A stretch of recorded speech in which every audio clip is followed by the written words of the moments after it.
북한이 유엔 안전보장이사회 결의 위반이라고 할 수 있는 탄도미사일을 발사했습니다. 오늘 생생토크에서 살펴봅니다.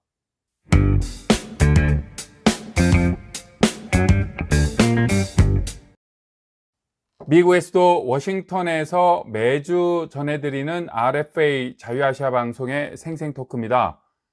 북한이 신형 장거리 순항미사일 발사에 이어서 유엔 안전보장이사회 결의 위반이라고도 할 수 있는 탄도미사일 결국 발사했습니다.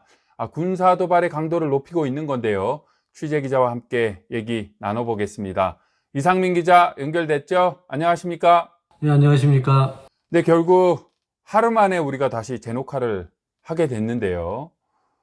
그게 신형 장거리 순항미사일 발사에 좀 초점을 맞추다가 결국은 북한이 탄도미사일을 발사했어요.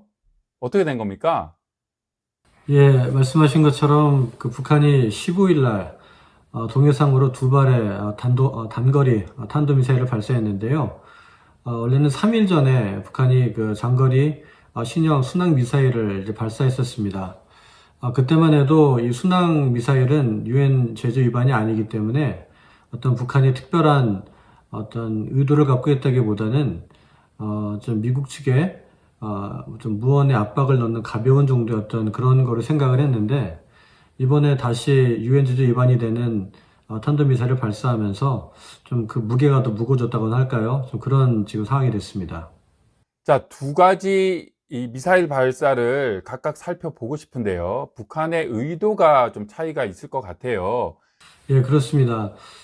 지난번에 신형 장거리 순항 미사일 같은 경우는 전문가들이 본 북한의 의도는 첫 번째는 그동안 북한이 발사했던 것이 대표적인 탄도미사일이었거든요. 그런데 이번에 새로운 모델의 또 장거리 순항 미사일을 발사하면서 어떤 새로운 북한의 미사일의 다양성을 보여줬다라는 이제 그런 측면이 있었습니다. 특별히 또 이번에 그 순항 장거리 미사일 같은 경우에는 한국이 갖고 있는 여러 가지 레이더로 파악을 못한 그런 것들이 나왔기 때문에 북한의 어떤 그런 미사일 무기의 다양성과 어떤 그 위협성이 증가하는 어떤 기술적인 진보를 보이기 위한 것이라는 또 의도가 있었고요. 그리고 또 지금 북한이 내부적으로 많이 어렵습니다. 코로나19로 인해서도 그렇고 또 지난 여름에 그 태풍과 홍수로 많은 피해가 있었기 때문에 많은 좀 북한 내부적으로 많이 이렇게 의기소침된 그런 분위기가 있다고 합니다. 근데 이번에 북한이 그 신형 장거리 순항 미사일을 발사하면서 그 사실을 북한 관영 매체를 통해서 대대적으로 보도를 했거든요. 그걸 통해서 어떤 북한 정권이 이런 식으로 새로운 미사일을 발사한다라는 것을 북한 주민들에게 보이면서 어떤 북한 정권의 건재함을 북한 주민들에게 보이기 위한 대내용이다라는 또 의도가 있었고, 이번에 탄도미사일 미사일 같은 경우는 앞서 말씀드린 것처럼 이게 이제 유엔 안보리의 결의 위반이기 때문에 좀 그 심각성이 좀 크게 지금 나오고 있는데요. 지금 전문가들이 보는 그 의도는 크게 두 가지입니다. 첫 번째는 대미 압박용이라는 그런 의도인데요. 사실 이제 미국 정부의 한 상황이 아프가니스탄 그런 상황 때문에 지금 대부분의 어떤 관심이 이제 그쪽으로 많이 지금 몰려 있습니다. 그러다 보니까 북한 문제가 좀 뒤로 밀려 있고, 그런 상황에서 이제 북한이 원하는 대북 제재 완화라든지 이런 거에 대한 협상에 있어서 좀 더 미국 측에서 양보하는 입장이 없기 때문에 이런 그 일종의 유엔 제재 위반을 하는 그런 좀 더 강력한 그러한 무력 시위를 통해서 미국을 압박하는 것이 아니겠느냐라고 하는 그 의도가 있고요. 또 하나는 이제 한국을 겨냥한 거라는 분석도 있습니다. 북한이 15일 날 탄도미사일을 쏠 때 공교롭게도 그 같은 날 한국에서는 한국 신형 잠수함이 그 잠수함 발사 탄도미사일을 발사 성공하는 그런 또 미사일 발사가 있었는데요. 한국의 어떤 그런 탄도미사일 개발에 대한 북한 측의 어떤 그런 뭐라 그럴까요? 치고받기라고 할까요? 주고받기라고 이런 식의 어떤 의도도 있다라는 분석이 나오고 있습니다. 시간을 조금 더 앞으로 당겨서 북한이 9월 9일, 북한에는 뭐 구구절이라고 하면서 매년 어떤 식으로든 좀 군사 열병식을 해왔는데 이번에 이렇게 지켜보니까요, 좀 특이해요. 예년과는 좀 달랐던 것 같아요. 예, 그렇습니다. 최근에 북한이 열병식을 거행한 게 두 번 있었는데요. 지난해 10월과 또 이번 1월에 두 번 있었습니다. 그때는 이제 또, 공통적이었던 것이 북한 정규군들이 다 등장을 해서 특별히 신형 그 전략 무기들이 공개됐습니다. 신형 그 대륙간 탄도 미사일이라든지 또 신형 잠수함 발사 탄도 미사일들이 공개되면서 어떤 북한의 그 어떤 전략 무기에 개발된 것을 보이면서 전 세계에 북한의 핵 역량을 과시하는 그런 측면이 있었는데요.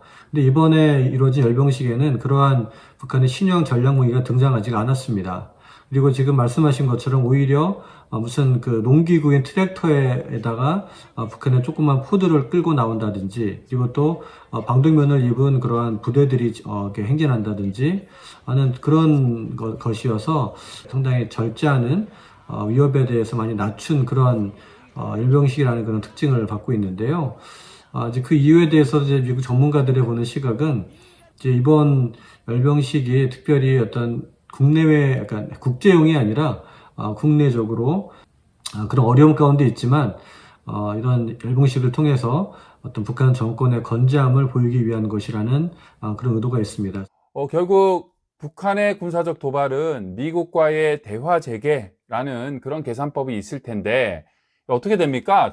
한반도 전문가들 어떻게 전망하고 있습니까? 이제 미국은 앞으로 북한이 그동안 이제 미국이 우려하고 있는 즉 핵실험이라든지 또 대륙간 탄도미사일 발사와 같은 장거리 탄도미사일 이 두 가지를 하지 않는 이상은 미국 측에서는 그다지 별다른 반응을 보이지 않을 것이다라는 그런 관측들이 많습니다.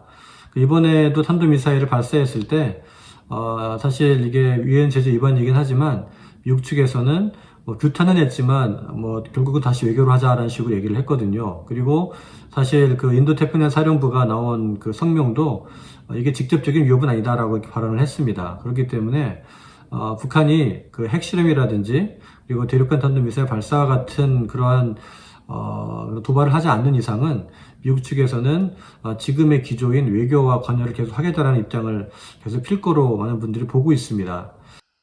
오늘 생생토크에서는 북한이 최근 열병식에서부터 신형 장거리 순항 미사일 발사, 그리고 결국은 탄도미사일 발사까지 군사적 도발을 계속해서 그 강도를 높이고 있다. 그 의도는 뭐고 미국의 한반도 전문가들 어떻게 전망하는지 이상민 기자와 함께 살펴봤습니다. 이 기자 수고 많았습니다. 예, 수고하셨습니다. 감사합니다.